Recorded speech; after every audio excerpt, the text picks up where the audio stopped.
It takes two things to kill multiple people whom you don't even know. It takes hate and evil in someone's heart and a weapon of mass destruction in their hands. We know we need gun control.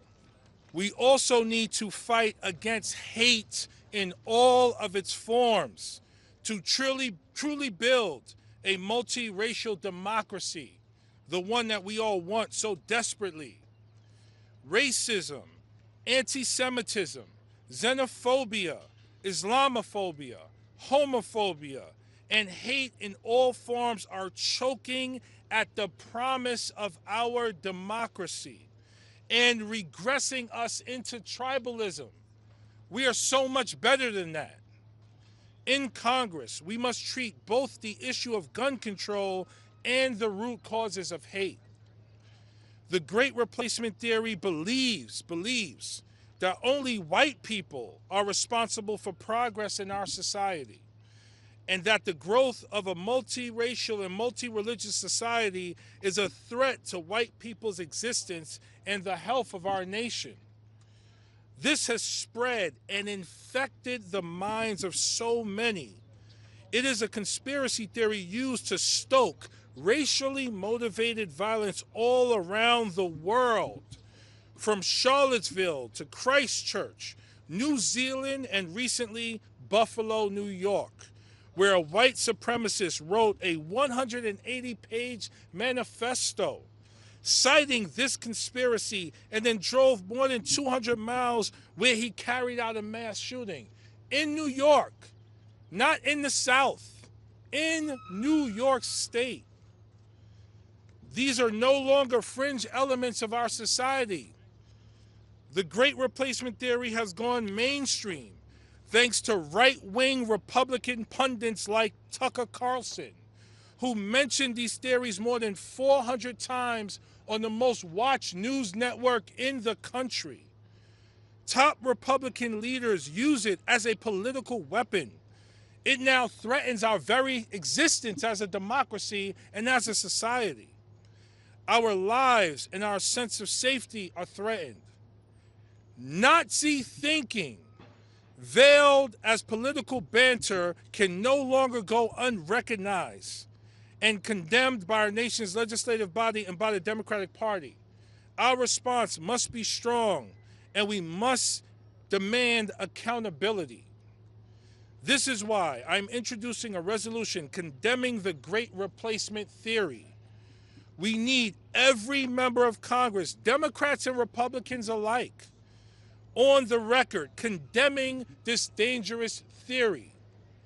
I want to know how Minority Leader Kevin McCarthy voted, Representative Stefanik and others. Are they willing to truly stand up to hatred and evil, or are they going to stand with it? Everyone will be on the record. It's time for accountability and transparency on this issue. What is happening with this great replacement conspiracy theory is harmful to our country. It endangers our people, it weakens our country, and is a threat to our democracy. So thank you for your tremendous leadership in making this day possible when we will pass this on the floor. Thank you, Mr. Hoyer, for making it possible so soon.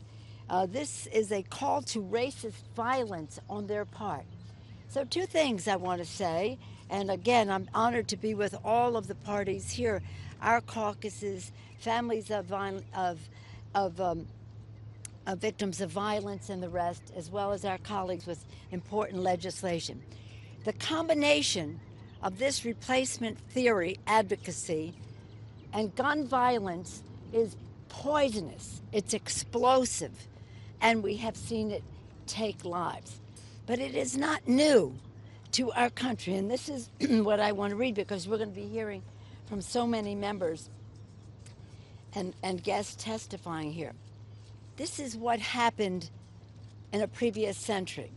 A nativist party that peaked in the 1850s, filling the vacuum left by Henry Clay's death and the collapse of the Whig Party, viewed German and Irish immigrants as a threat to their vision of an Anglo-Saxon Protestant nation. As they espoused extreme anti-immigrant and anti-Catholic rhetoric, calling for restrictions on immigration, exclusion of foreign-born voters, barring Catholics from holding office, and imposing a 21-year residency requirement for citizenship. The Know-Nothings racist legacy has lingered. It's down there. From the targeting of Asian immigrants in the late 19th century to hateful anti-immigrant rhetoric today. So this sentiment, this insecurity on the part of some people to take it out on others. Last night I had the privilege of speaking to the Reagan Institute for opening their office here, their institute here, and I said I'm going to quote a Republican president. President Reagan. President Reagan spoke out about the importance of immigration to our country. This is the last speech I will make as President of the United States, he said, and I want to communicate a message to the country I love. He talked about the Statue of Liberty and the beacon of hope that it was to the world. He then talked about America's preeminence in the world depended on the constant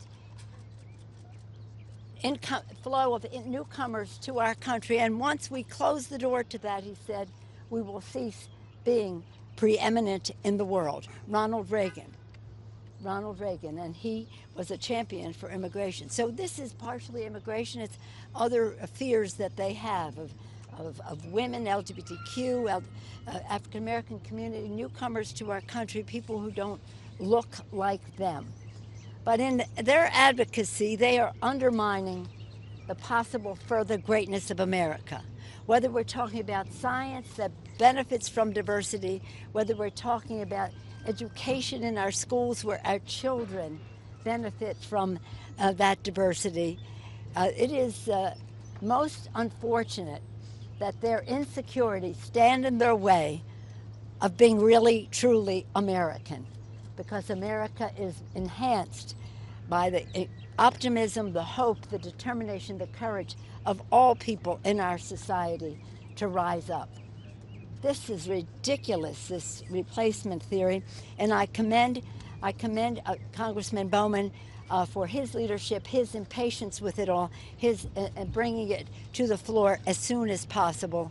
And I hope that people in our country, people of faith, people of patriotism, people of love for our children and their future will join him in rejecting and condemning this dangerous, dangerous theory.